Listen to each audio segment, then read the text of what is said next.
ng mundo sa kung ano lamang kaya ko.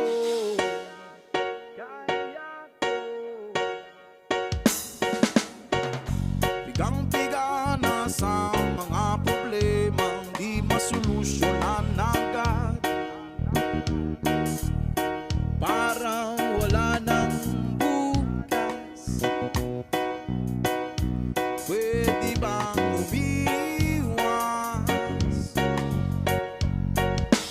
Hinahanap ang sarili, ngunit di nakakayanin sa ligaw na dinadaanan ko. Saan na to patungo?